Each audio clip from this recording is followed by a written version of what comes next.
Hey there everybody, my name is Kat Bowser. I'm your resident fantasy therapist and welcome to my channel. Those of you here for the first time, welcome. My name is Kat Bowser. I'm a licensed therapist. I'm also a writer working on my first novel. So on my channel, I like to dig into what I consider to be the heart of writing, which is the characters, and the heart of the characters is in their psychology. So that is the angle you will see with everything we talk about on my channel. So for today, we are continuing my types of magic video. And today we're talking about stolen magic. Okay, so stolen magic actually, it has a couple different categories to it. So I think I'll just try to take them one at a time. So generally stolen magic can be divided into two types. You're either obtaining possession of a magical item, or you are obtaining possession / control over a magical being. But both of these are done without the owner's permission, so they're technically stolen. So I'm going to tackle the being one first because I don't see that one as often, so there's not quite as much to talk about, so I'll tackle that one first. So as the idea says, it's essentially the user obtains, I don't want to call it possession because it's not quite the same as possession as we usually think in fiction, but it is control over a magical creature, usually a fae, a genie, sometimes like a unicorn or a dragon, something like that.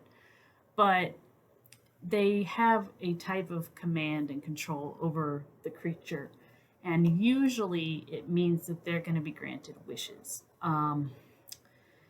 The genie is originally from, I'm going to say this wrong, no matter how many times I look it up, I always say it wrong. The Djinn or Jinn, which were originally either good or evil spirits, but through the years they kind of have evolved into almost like a neutral spirit that is usually interpreted that they are imprisoned, which is where the idea of, say, like for example in Aladdin, the genie is set free from his prison by Aladdin, his former master. So that's one version. The other is, for example, fae. Fae, like I've said before, can generally be imprisoned by iron or weakened by iron. There are also certain spells that allow you to have control over them. One of them being if you have their true name, that usually gives you dominion over them. So the thing about this, though, is that I think a lot of times this isn't used in stories quite as much because usually you still want your hero to be semi-likable, and most of the time if you have a creature, no matter how quote-unquote evil they may be, imprisoned and doing your bidding, that doesn't really make your main character look very good. But the thing I do like about this type of magic is even if it's a magical creature like a dragon or a fae or whatever, you do not have unlimited control, in that you can't ask them for anything. They still have certain limits that they cannot do.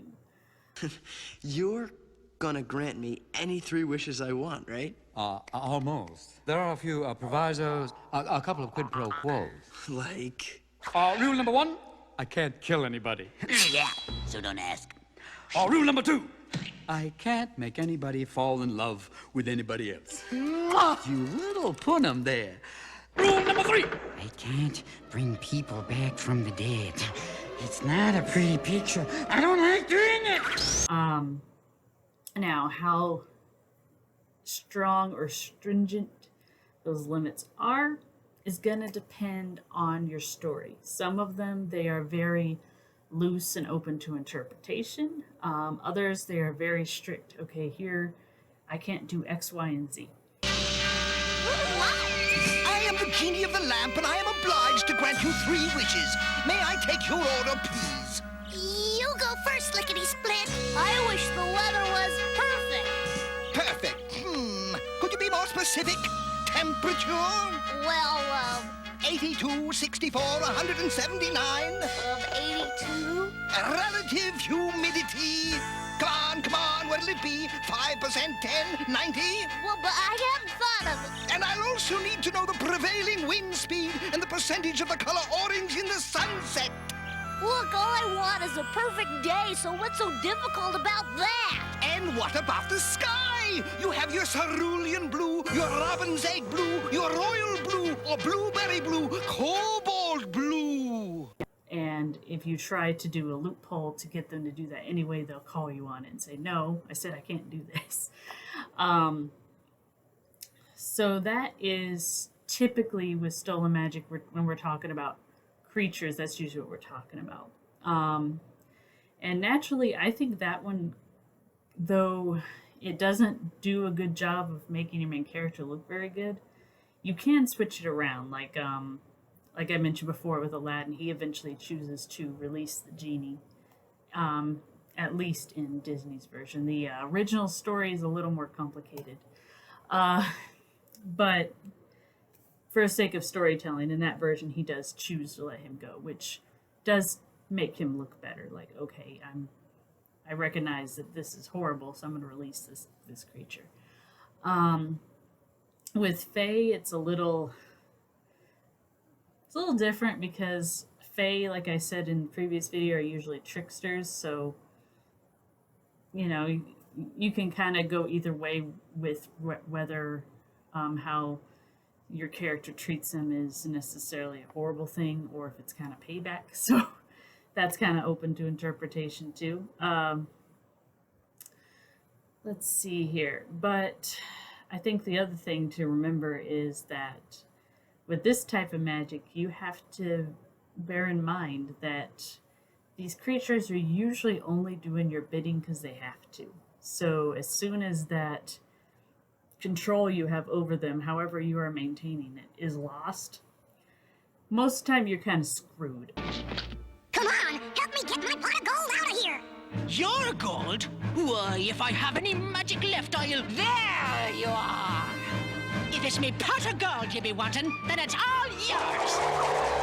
And you can have the job of protecting it.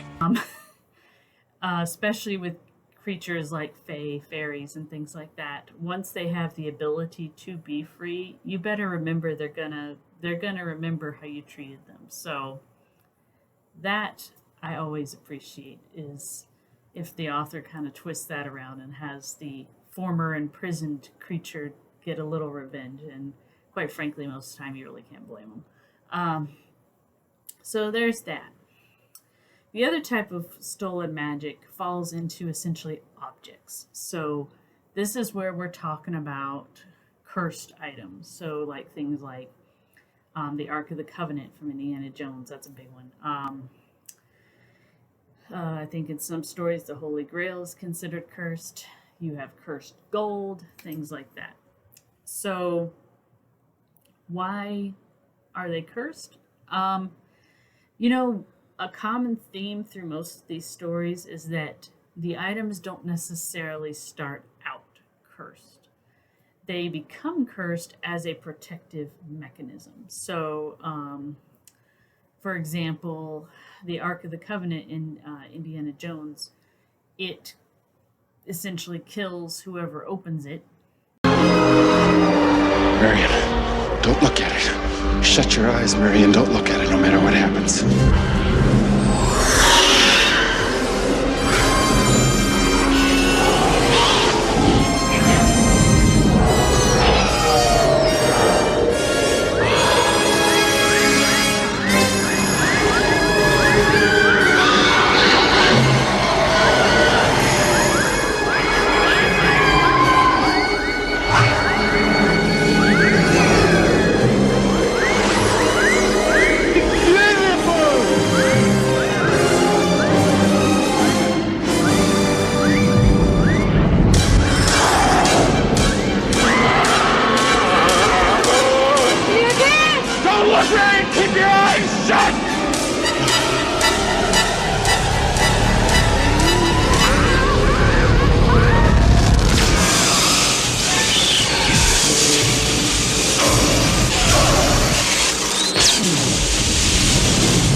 as a way of protecting what's in it and what it stands for. If we're going to look at other methods, I'm going to bring up a very interesting Norse myth here. Now, since it is Norse, I'm apologizing for my pronunciations right now because I'm pretty sure I'm going to get them wrong. So, anyway, so here's the basic story. Okay, so the story goes, there is a dwarf who lives under a waterfall named Andvari, and again, I'm probably saying that wrong. And he possesses a magic ring that has allowed him to become wealthy. So he has lots and lots of gold. And he could turn himself into a fish at will because it's mythology and creatures do that. So one day while he is in his fish form, the god Loki captures him in a net and forces him to surrender his gold and his ring. Naturally, he is not pleased about this turn of events, and so he curses the gold and in turn the ring, that whoever possesses it will meet misfortune and destruction. Okay, so I'm gonna have to look at my notes here because there's a lot of names in here that I'm not gonna remember. So basically, after Loki has taken the gold and the ring, he proceeds to give the ring to the king of the dwarves as essentially payment for having accidentally killed one of the king's sons. But, as I mentioned, the ring is cursed, and so is the gold. So, the king accepts this gift. However, one of his other sons kills him for the ring, and then turns into a dragon to guard it. And later on, Sigurd, who like I said, I'm probably saying that name wrong, kills said dragon and gives the ring to Brynhildr. I'm going to say her name wrong no matter how I say it. And then essentially the curse continues. It follows into a marriage, and the curse continues, and it continues, and it continues. So, those of you who know my favorite author are probably saying, this sounds very familiar, and it should, because Tolkien took a ton of inspiration from Northern European mythology. Give us that deal, my love.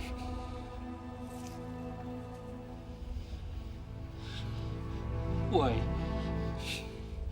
Because it's my birthday and I want it.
Precious.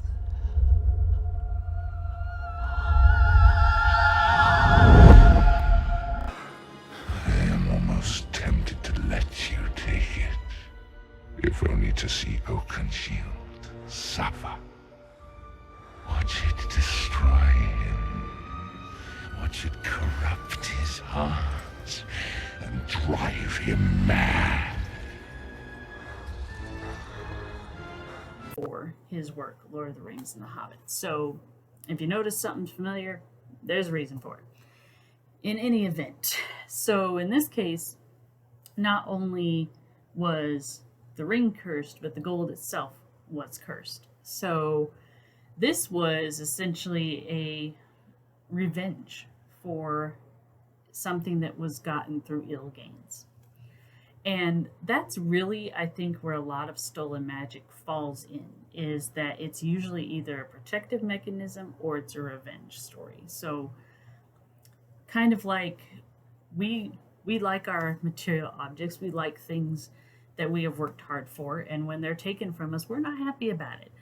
The same thing applies with magical creatures. They don't like it either, except they have more means to exact revenge and find the thief if they so desire. Now, the other portion I like to throw in here, and this one I know would probably be kind of controversial, but I think it still applies, in that there are some types of magic that aren't stolen per se, but they do have rules attached to them. And if you don't follow set of rules, then you get the repercussions. So I still kind of consider that a type of stolen magic, because you're not using the magic as it was meant to be used. So I'm going to use this clip right here because I think this is a really good example. You all know that for every yin, there is a yang. So even though you use the Dragon Balls for positive things, negative energy was introduced into the world. It was stored inside the Dragon Balls. They can only hold so much. The negative energy does dissipate over time, but for every wish, it takes about 100 years for that to happen. In truth, the Dragon Balls were never meant to be used more than once every 100 years. This allows time for the negative energy to seep out harmlessly, as it was intended to do. But the balls were used much more often than that.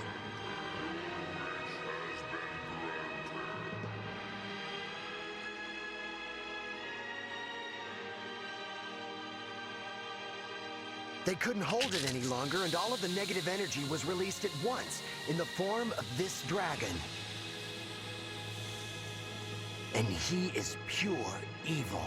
That's why the Dragon Balls are scattered after every wish. It's supposed to take centuries to find them, so the negative energy can't have time to accumulate.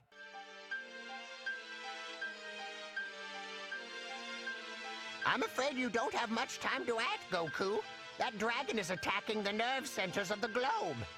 The planet is already beginning to suffocate under the weight of that beast's evil. If you don't intervene soon, the destruction of the Earth is inevitable. Now, obviously, I am a fan of this anime. I love this anime.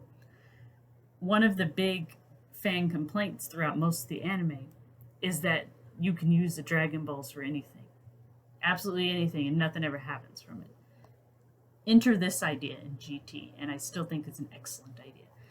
So, in this case, yes, you can wish for anything you want from the Dragon Balls, but you're only supposed to use them once every century. And if you don't, then all this negative energy builds up, and then you have these monstrous creatures that come out and destroy your whole universe. Therein is what I'm talking about, is you're allowed to use this magic, but you should use it in the way it's meant to be used. Otherwise, you have repercussions. And that's really, I think, what the whole kind of sum up of this kind of magic is repercussions. This is essentially make sure that you're not abusing the magic that you have gained access to.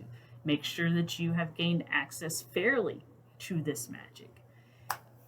And I don't think that's a bad idea. I mean, one of the things about fantasy is that you can literally do anything, but at the same time, you have to kind of be careful about it, because if you throw too much magic in and you allow it to do too much, you risk losing the tension. You risk losing the conflict. So throwing in this, okay, yes, this magic exists, but here's why your hero can't use it. If he's going to use it anyway, this is what's going to happen. That adds more conflict, because then not only do you have the conflict of the consequences, but you also have added a conflict in your main character's mind, is it worth it? I know this magic exists, I know it can do XYZ for me, which is what I want, but is it going to be worth the price I have to pay for it? And that's always fun to explore because not everybody believes the same thing. Some people might think, oh, well, if I'm going to lose my family, I'm going to lose this. That's horrible. Of course, I don't want that. Some people, money and greed and status are more important to them.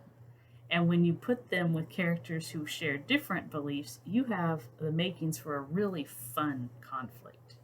Because it's not only a conflict of magics, it's a conflict of ideals. And so you're hitting it on all levels. So that's just my basic overview of stolen magic. Like I said, it has a lot of variables to it, and I don't see all types all the time. Like, I haven't seen a lot of the imprisoning a specific being as much as I've seen objects. I think objects have become kind of more fun and they're used more often. So I encourage people to use all types because, like I said, this is a great one for conflict and for starting off your little adventure. So I'm all for it. Any way you can use this, go for it. I can't wait to read them. So thank you guys for chiming in with me. As always, feel free to leave a comment below. And if you like this kind of content, make sure to subscribe so you don't miss when I upload. I upload every Thursday and every Sunday. And if you guys have any suggestions for me, let me know because I always love to read them. And I look forward to seeing you guys in the next video.